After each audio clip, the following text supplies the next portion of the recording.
श्री गणेशाय नमः। श्री शिवाय नमस्तुभ्यम।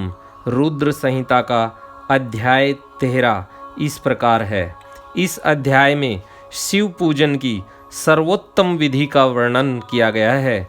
कृपया सभी श्रोताओं से अनुरोध है कि वो ध्यान पूर्वक सुने तथा हमारे चैनल को लाइक और सब्सक्राइब, साथ में कमेंट भी जरूर लिखें। कथा इस प्रकार है। शिव पूजन की सर्वोत्तम विधि का वर्णन।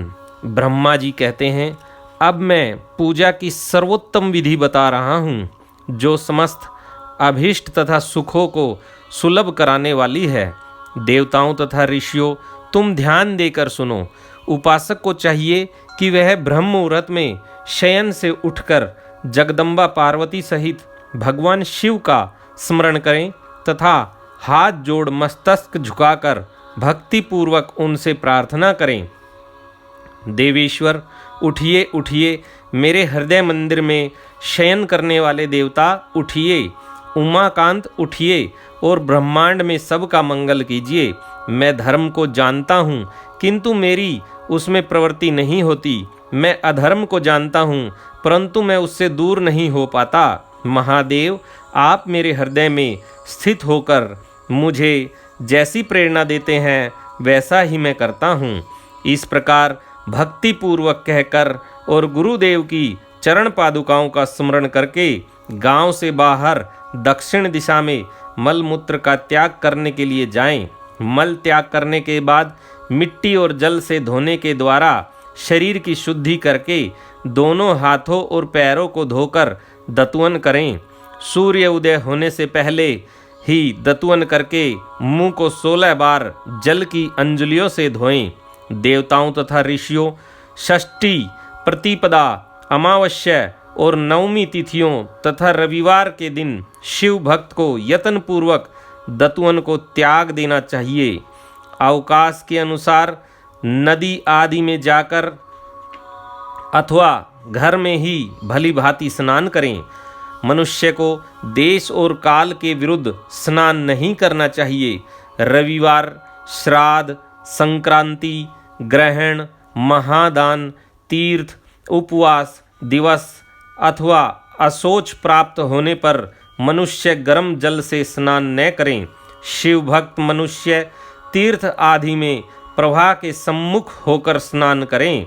जो नहाने के पहले तेल लगाना चाहे उसे विहित एवं निषिद्ध दिनों का विचार करके ही तेलाभ्यंग करना चाहिए।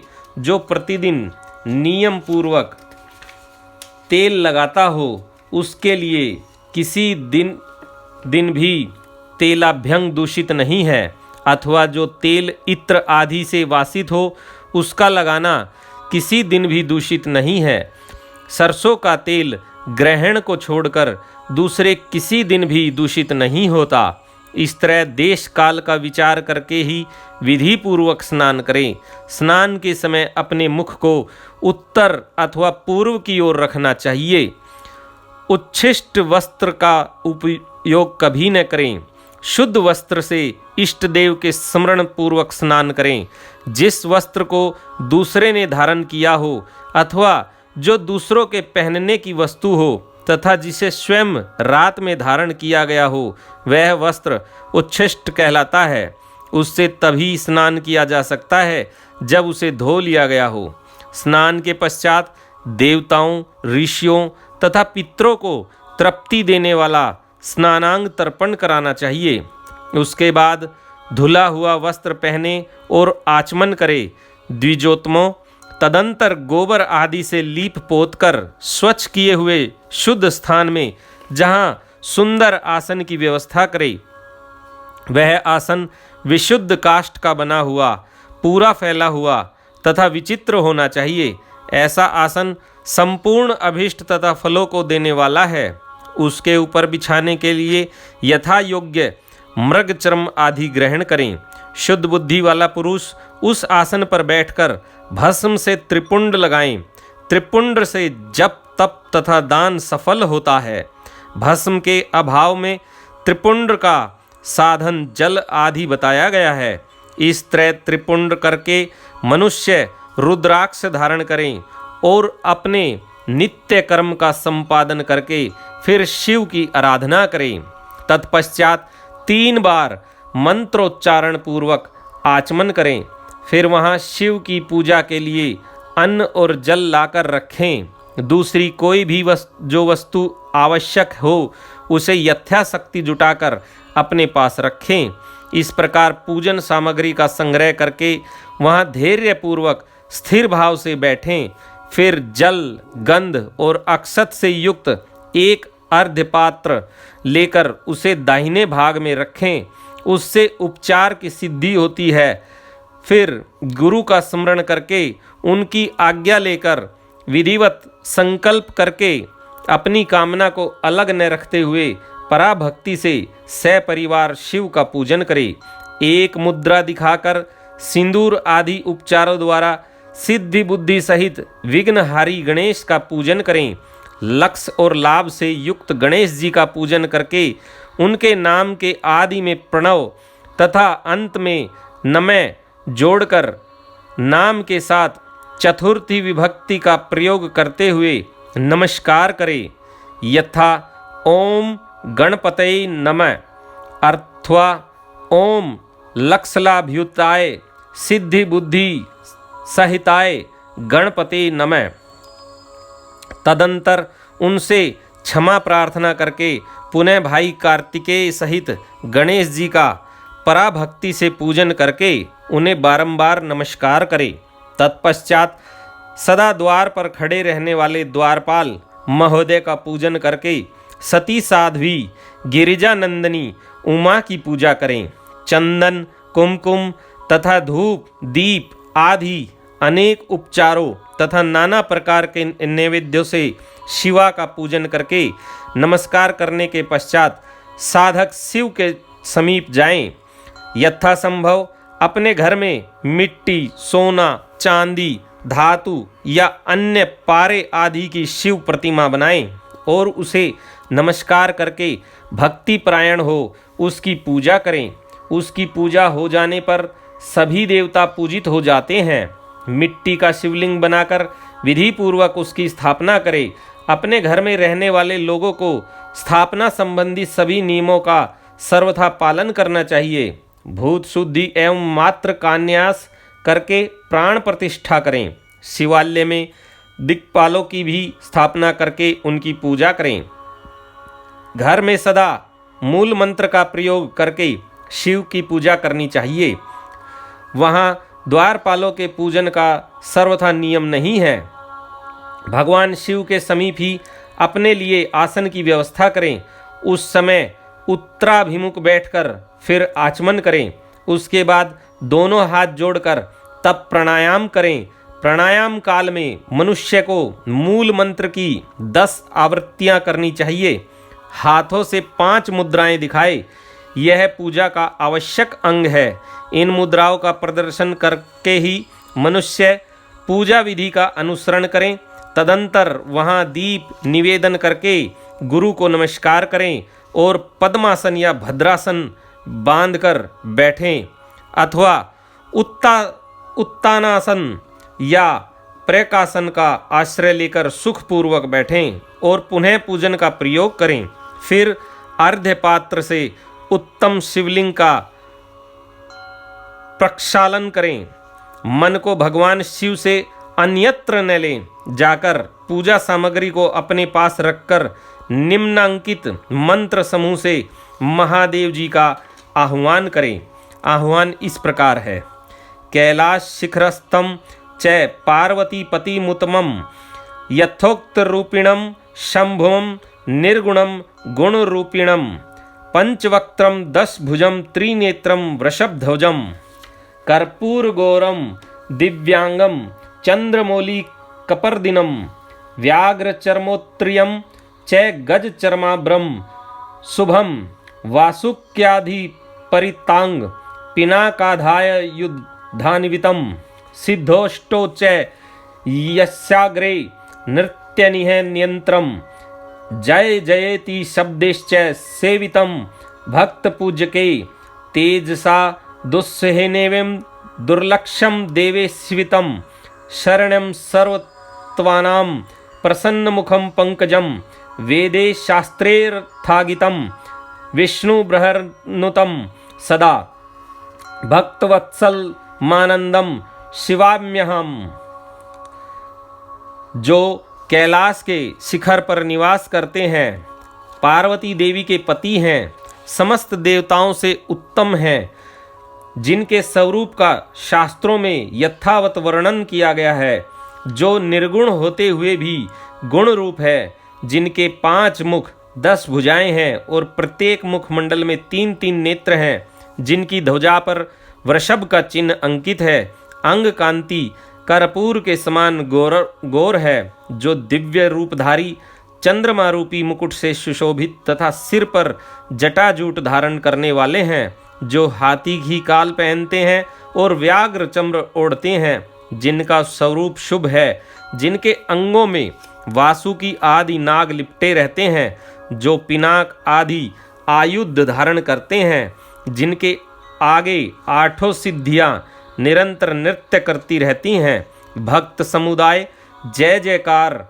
करते हुए जिनकी सेवा में लगे रहते हैं, दुस्सह तेज के कारण जिनकी ओर देखना भी कठिन है, जो देवताओं से सेवित तथा संपूर्ण प्राणियों को शरण देने वाले हैं, जिनका मुखारविंद प्रसन्नता से खिला हुआ है, वेदों और शास्त्रों ने जिनकी महिमा का यथावत ज्ञान किया है, विष्णु और ब्रह्मा भी सदा जिनकी स्तुति करते हैं, तथा जो परमानंद स्वरूप हैं, उन भक्त वत्सल शंभु शिव का मैं आह्वान करता हूँ।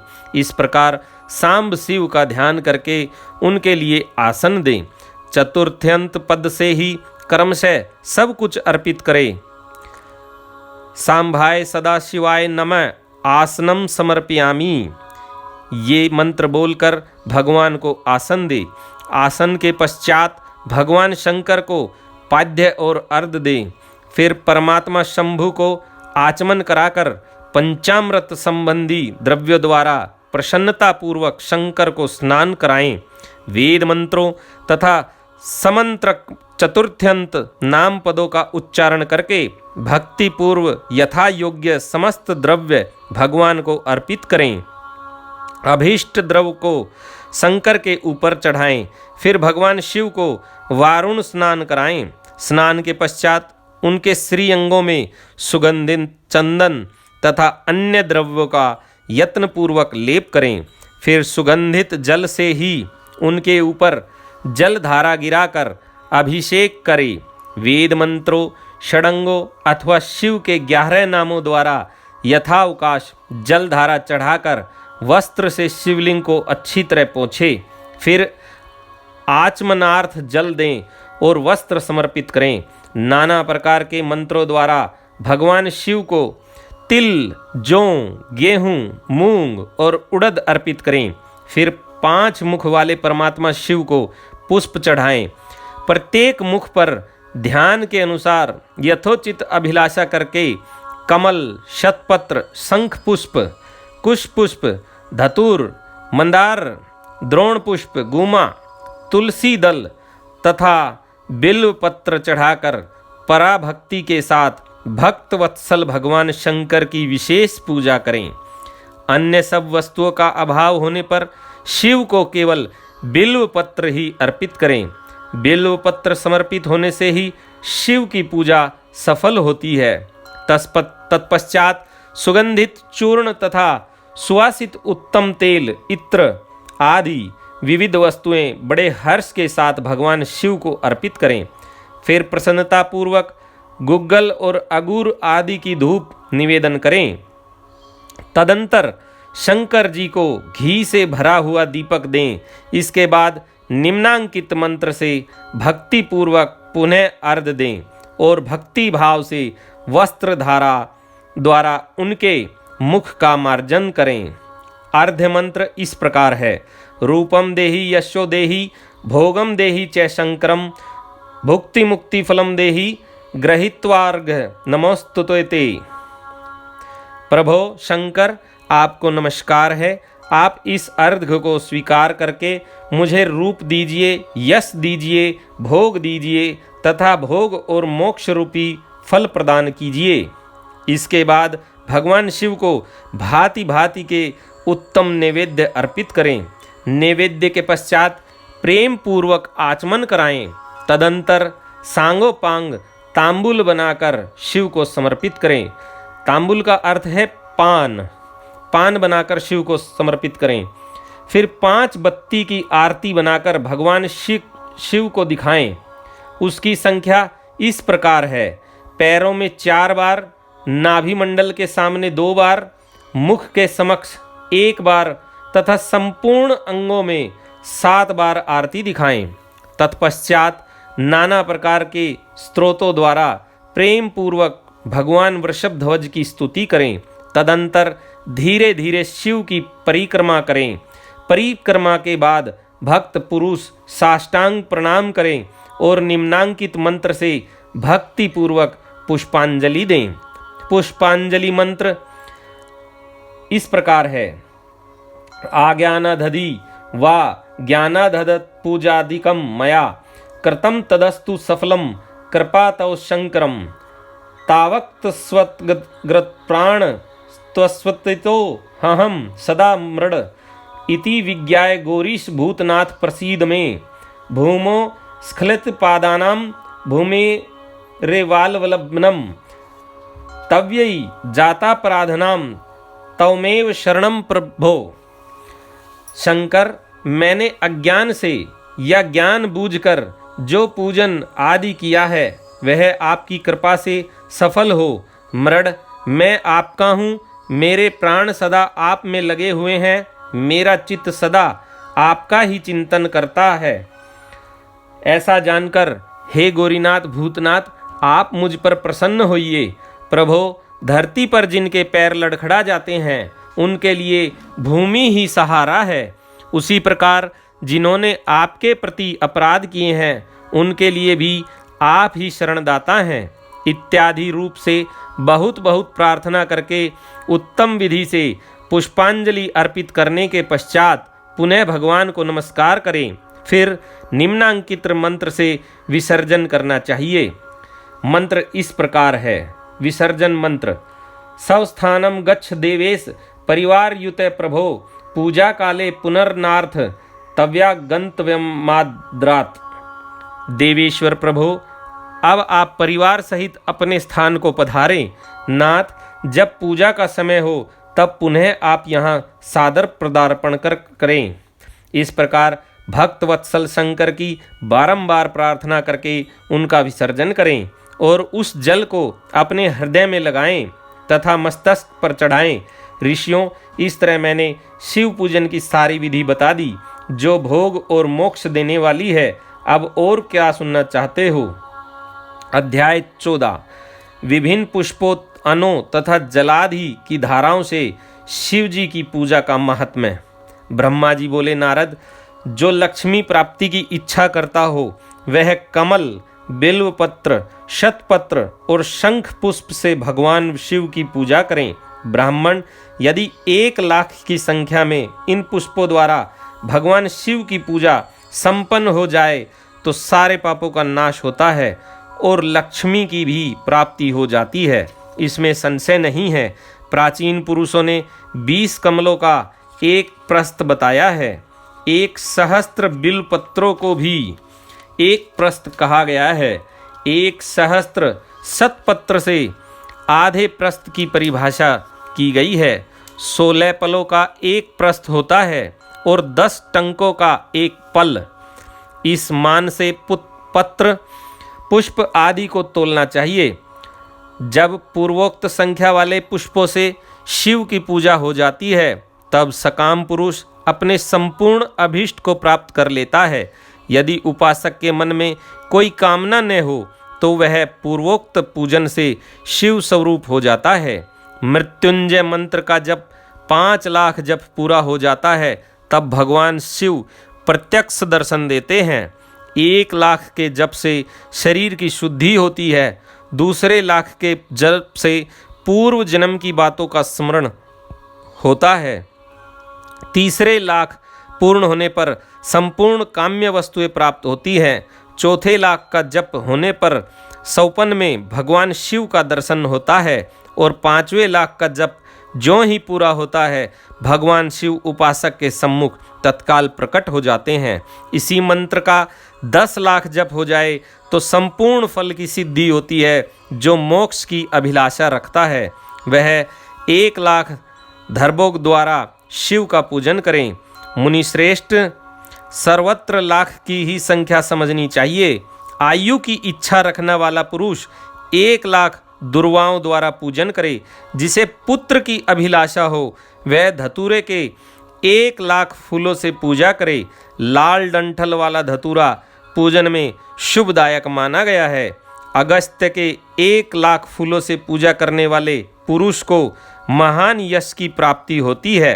यदि तुलसी दल से शिव की पूजा करे तो उपासक को भोग और मोक्ष दोनों सुलभ होते हैं। लाल और सफ़ेद आक, अपामार्ग और श्वेत कमल के 1 लाख फूलों द्वारा पूजा करने से भी उसी फल, भोग और मोक्ष की प्राप्ति होती है।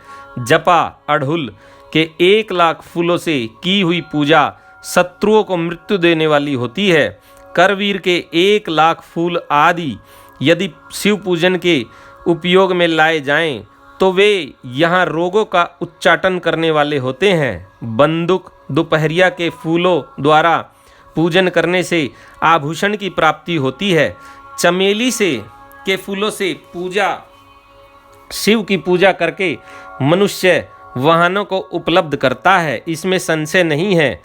अलसी के फूलों से महादेव जी का पूजन करने वाला पुरुष भगवान विष्णु को प्रिय होता है। शमी पत्रों से पूजा करके मनुष्य मोक्ष प्राप्त कर लेता है। बेला के फूल चढ़ाने पर भगवान शिव अत्यंत शुभ लक्षणा पत्नी प्रदान करते हैं। जूही के फूलों से पूजा की जाए तो घर में कभी अन्न की कमी नहीं होती। कनेर के फूलों से पूजा करने पर मनुष्य को वस्त्र की प्राप्ति होती है। सेदुआरी या शेफालिका के फूलों से शिव का पूजन किया जाए तो मन निर्मल होता है। 1 लाख बिल्व पत्र चढ़ाने पर मनुष्य अपनी सारी काम्य वस्तुएं प्राप्त कर लेता है। श्रृंगार हार, हर श्रृंगार के फूलों से पूजा करने पर सुख संपत्ति की वृद्धि होती है। वर्तमान ऋतु में पैदा होने वाले फूल यदि शिव की सेवा में समर्पित किए जाएं तो वे मोक्ष देने वाले होते हैं, इसमें संशय नहीं है। राई के फूल शत्रुओं को मृत्यु प्रदान करने वाले होते हैं। इन फूलों को 1-1 लाख की संख्या में शिव के ऊपर चढ़ाया जाए तो भगवान शिव प्रचुर फल प्रदान करते हैं। चंपा और केवड़े को छोड़कर शेष सभी फूल भगवान शिव को चढ़ाए जा सकते हैं। विप्रवर, महादेव जी के ऊपर चावल चढ़ाने से मनुष्य को लक्ष्मी बढ़ती है। ये चावल अखंडित होने चाहिए और इन्हें उत्तम भक्ति भाव से शिव के ऊपर चढ़ाना चाहिए। चावल खंडित नहीं हो, अखंडित बोला गया है यहाँ पर। रुद्र प्रधान मंत्र से पूजा करके भगवान शिव के ऊपर बहुत सुंदर वस्त्र चढ़ाएं और उसी पर चावल रखकर समर्पित करें तो उत्तम है। भगवान शिव के ऊपर गंध, पुष्प आदि के साथ 1 श्रीफल चढ़ाकर धूप आदि निवेदन करें तो पूजा का पूरा फल प्राप्त होता है। वहाँ शिव के समीप 12 ब्राह्मणों को भोजन कराएं। इससे मंत्र पूर्वक सांगोपांग लक्ष्य पूजा संपन्न होती है। जहाँ 100 मंत्र जपने की विधि हो वहाँ 108 मंत्र जपने का विधान किया गया है। तिलों द्वारा शिव जी को 1 लाख आहुतियाँ दी जाए अथवा 1 लाख तिलों से शिव की पूजा की जाए तो वह बड़े बड़े पातकों का नाश करने वाली है। जौ द्वारा की हुई शिव की पूजा स्वर्गीय सुख की वृद्धि कराने वाली है, ऐसा ऋषियों का कथन है। गेहूं के बने हुए पकवान से की हुई शंकर जी की पूजा निश्चय ही बहुत उत्तम मानी गई है। यदि उससे 1,00,000 बार पूजा हो जाए तो उससे संतान की वृद्धि होती है। यदि मूंग से पूजा की जाए तो भगवान शिव सुख प्रदान करते हैं। प्रियंगु कंगनी द्वारा सर्वाध्यक्ष परमात्मा शिव का पूजन करने से मात्र से उपासक के धर्म, अर्थ और काम भोग की वृद्धि होती है। तथा वह पूजा समस्त सुखों को देने वाली होती है। अरहर के पत्तों से श्रृंगार करके भगवान शिव की पूजा करें। यह पूजा नाना प्रकार के सुखों और संपूर्ण फलों को देने वाली है। मुनि श्रेष्ठ, अब फूलों की लक्ष्य संख्या का तोल बताया गया है, प्रसन्नता पूर्वक सुनो। सूक्ष्म मान का प्रदर्शन करने वाले व्यास जी ने एक प्रहस्त शंख पुष्प को 1 लाख बताया है। 11 प्रहस्त चमेली के फूल हों तो वही 1 लाख फूलों का मान कहा गया है। जूही के 1 लाख फूलों का भी वही मान है। राई के 1 लाख फूलों का मान 5.5 प्रस्थ है। उपासक को चाहिए कि वह निष्काम होकर मोक्ष के लिए भगवान शिव की पूजा करें। भक्ति भाव से विधि पूर्वक शिव की पूजा करके भक्तों को पीछे जल धारा समर्पित करनी चाहिए। ज्वर में जो मनुष्य प्रलाप करने लगता है उसकी शांति के लिए जल धारा शुभ कारक बताई गई है। शतरुद्रीय मंत्र से, रुद्री के 11 पाठों से, रुद्र मंत्रों के जप से, पुरुष सूक्त से, 6 ऋचा वाले रुद्र सूक्त से, महामृत्युंजय मंत्र से, गायत्री मंत्र से अथवा शिव के शास्त्रोक्त नामों के आदि में प्रणव और अंत में नमः पद जोड़कर बने हुए मंत्रों द्वारा जल धारा आदि अर्पित करनी चाहिए। सुख और संतान की वृद्धि के लिए जल धारा द्वारा पूजन उत्तम बताया गया है। उत्तम भस्म धारण करके उपासक को प्रेम पूर्वक नाना प्रकार के शुभ एवं दिव्य द्रव्यों द्वारा शिव की पूजा करनी चाहिए और शिव पर उनके सहस्त्र नाम मंत्रों से घी की धारा चढ़ानी चाहिए। ऐसा करने पर वंश का विस्तार होता है, इसमें संशय नहीं है। इसी प्रकार यदि 10,000 मंत्रों द्वारा शिव की पूजा की जाए तो प्रमेय रोग की शांति होती है और उपासक को मनोवांछित फल की प्राप्ति हो जाती है। यदि कोई नपुंसकता को प्राप्त हो तो वह घी से शिव जी की भली भांति पूजा करे तथा ब्राह्मणों को भोजन कराएं। साथ ही उसके लिए मुनीश्वरों ने प्रजापत्य व्रत का भी विधान किया है। यदि बुद्धि जड़ को हो जाए तो उस अवस्था में पूजक को केवल शर्करा मिश्रित दूध की धारा चढ़ानी चाहिए। ऐसा करने पर उसे बृहस्पति के समान उत्तम बुद्धि प्राप्त हो जाती है। जब तक 10,000 मंत्रों का जप पूरा न हो जाए तब तक पूर्वोक्त दुग्ध धारा भगवान शिव का उत्कृष्ट पूजन चालू रखना चाहिए। जब तन मन में अकारण ही उच्चाटन होने लगे, जी उचट जाए, कहीं भी प्रेम न रहे, दुख बढ़ जाए और अपने घर में सदा कलह रहने लगे, तब पूर्वोक्त रूप से दूध की धारा चढ़ाने से सारा दुख नष्ट हो जाता है। सुवासित तेल से पूजा करने पर भोगों की वृद्धि होती है। यदि मधु से शिव की पूजा की जाए तो राज यक्ष्मा का रोग दूर हो जाता है। यदि शिव पर ईख के रस की धारा चढ़ाई जाए तो वह भी संपूर्ण आनंद की प्राप्ति कराने वाली होती है। गंगा जल की धारा तो भोग और मोक्ष दोनों फलों को देने वाली है। ये सब जो धाराएं बताई गई है, इन सब को मृत्युंजय मंत्र से चढ़ाना चाहिए। उसमें भी उक्त मंत्र का विधानतः है। 10,000 जप करना चाहिए और 11 ब्राह्मणों को भोजन कराना चाहिए। अध्याय 14 समाप्त हुआ। अगला अध्याय सृष्टि का वर्णन है। इसको हम आगे की अध्याय में पढ़ेंगे। आज जो अध्याय हमने पढ़े हैं उसमें भगवान के पूजन के बारे में बताया गया है कि भगवान को किस तरह से पूजन करना चाहिए। सबसे पहले भगवान गणेश की पूजा करनी चाहिए और उन्हें हाथ जोड़कर ओम गणपतये नमः या ओम लक्ष्य लाभ युताय सिद्धि बुद्धि हिताय गणपतये नमः मंत्र एक बार दोबारा सुने। ओम गणपतये नमः या ओम लक्ष्य लाभ युताय सिद्धि बुद्धि सहिताय गणपतये नमः। ये मंत्र बोलकर भगवान गणेश को सबसे पहले पूजन करना चाहिए। उसके बाद कार्तिकेय का पूजन करना चाहिए। फिर माँ गौरी का, गिरजा नंदनी उमा का पूजन करना चाहिए। उनको भी चंदन, कुमकुम और धूप दीप आदि से पूजा करनी चाहिए। फिर उसके बाद भगवान शिव की पूजा करने का विधान बताया है इसमें। भगवान शिव को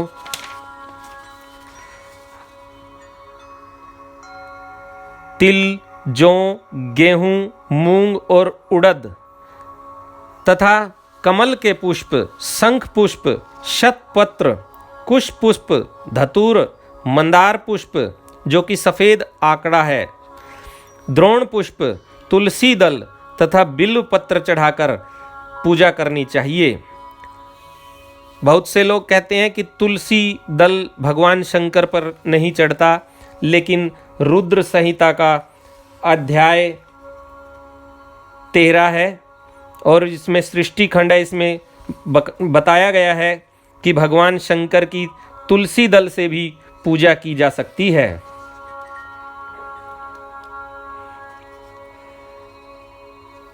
उसके बाद जो भी पूजा करें उसमें ओम नमः शिवाय, जो भी भगवान का नाम ले सबसे पहले ओम और बाद में नमः जरूर लें। जैसे ओम पिनाक वर्षाय नमः, पिनाक भगवान का नाम है तो ओम पहले और भगवान का नाम फिर नमः। सबसे उत्तम मंत्र मृत्युंजय मंत्र बताया गया है कि पूजा में महामृत्युंजय मंत्र का जप करना चाहिए। फूलों का भी बताया गया है।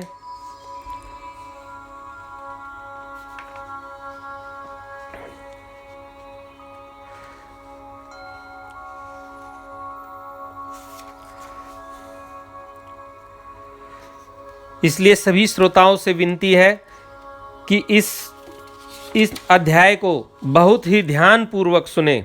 आपको शिव के पूजन की सभी विधि प्राप्त हो जाएगी। जिनको पुत्र की अभिलाषा है वो धतूरे से पूजा करे। लाल डंठल वाला धतूरा उनके लिए बहुत ही लाभदायक है।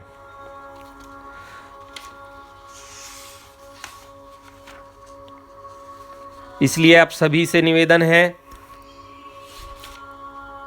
ये जो 2 अध्याय हैं रुद्र संहिता के, अध्याय 13 और अध्याय 14, इनमें भगवान शिव की विशेष पूजा, विशेष मंत्र और किन किन मंत्रों द्वारा, किन किन फलों द्वारा क्या लाभ मिलता है ये बताया गया है। इसलिए आप सभी इसको बहुत ध्यान पूर्वक सुने। श्री शिवाय नमस्तोभ्यम, श्री शिवाये नमस्तोभ्यम। अगला अध्याय सृष्टि का वर्णन आपको अगली कथा में सुनने को मिलेगा।